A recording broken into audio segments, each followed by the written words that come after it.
consistent because a large part of his actual creed and action is what he calls non-cooperation. Non-cooperation is what we would nowadays call a strike or a general strike.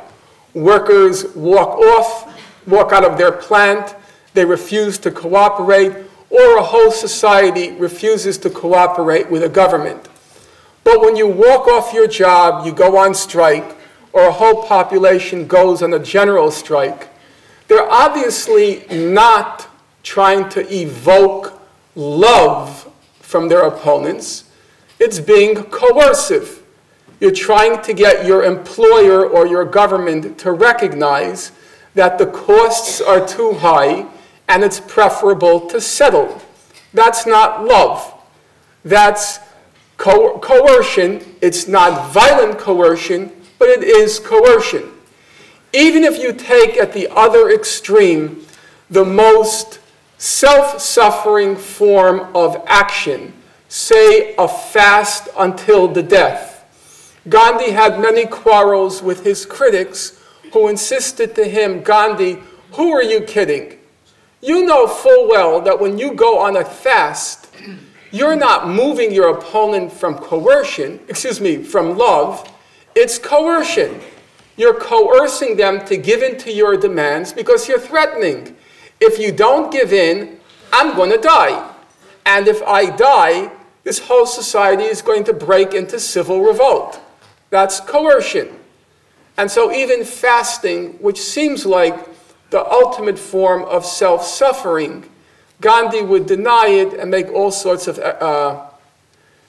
explanations, but it clearly has a coercive element. Just as those of you who are parents, when the holiday season comes around and your child says to purchase this gift for him or her, or he or she will hold his or her breath till they're blue and they die, that's coercive unless you're indifferent to your child's fate. I want to say just a few words which are crucial about Gandhi's doctrine of self-suffering. I have to make one main point, and then I want to move on to the Israel-Palestine conflict. That is, self-suffering can't possibly work as a tactic unless there is agreement on the goal which you are pursuing. That is to say, you can't just be innocent in your means, nonviolence, but you have to also be innocent in your ends. That is to say, the goal of your nonviolence has to be recognized as legitimate by society. In practice, what does that mean? Take the case of the United States. In the US, our country is about divided, they say, 50-50 on the question of abortion. About 50% of our society is pro-choice. About 50% of our society is pro-life. If you were to have, engage in a little thought experiment and imagine if the 50% of the people in our society who are pro-life were to descend on all the abortion clinics in the United States, surround the clinics and say, we are going to go on a fast until the death unless abortion is illegalized. The pro-life people, the pro-choice people, at best, will be moved to pity the pro-life people. They may be moved to pity, and that's also a big maybe. But it's inconceivable that even if the pro-life people fasted until the death, the pro-choice people would relinquish the right to abortion. Self-suffering can only work if society at large has already agreed latently or blatantly that the goal you're pursuing is legitimate.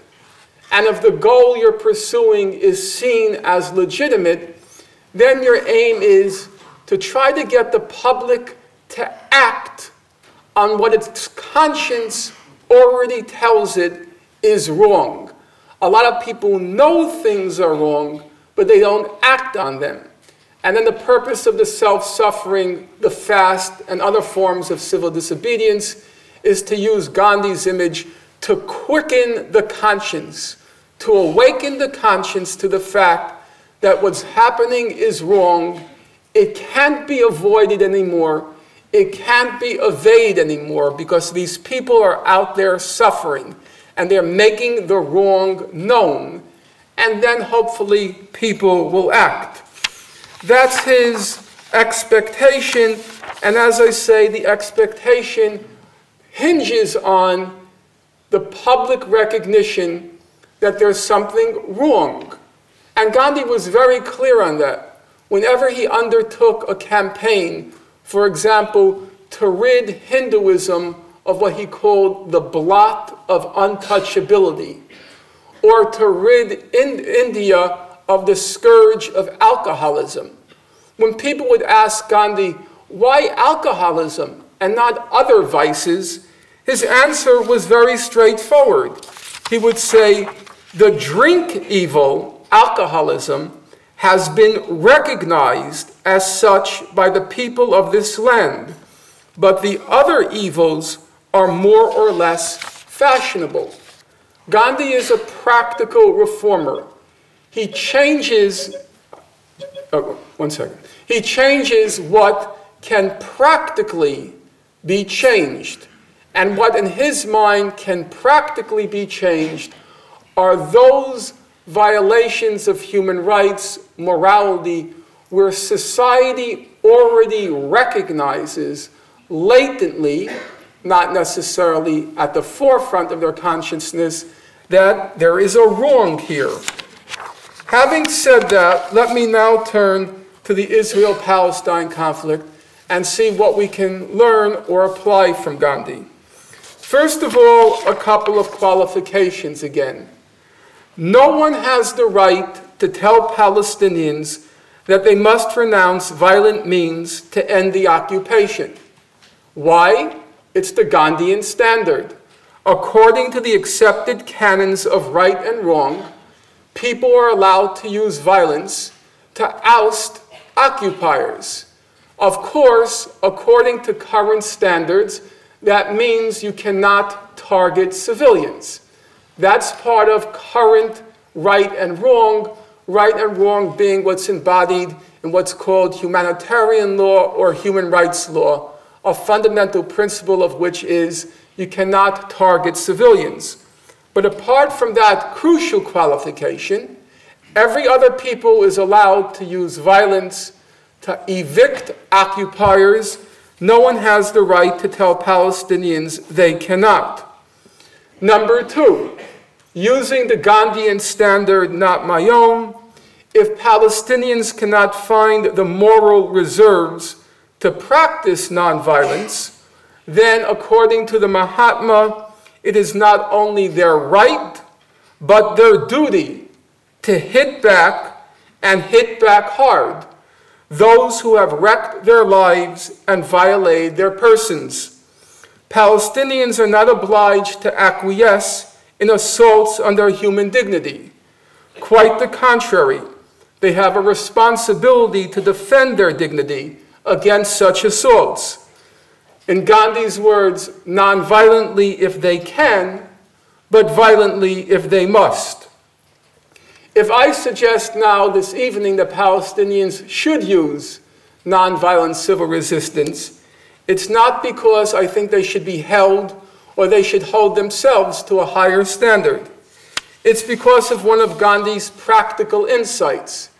He's very insistent that whatever you can accomplish with violence, you can also accomplish with nonviolence, but with a far lesser loss of human life. As a general proposition, that obviously cannot be proved.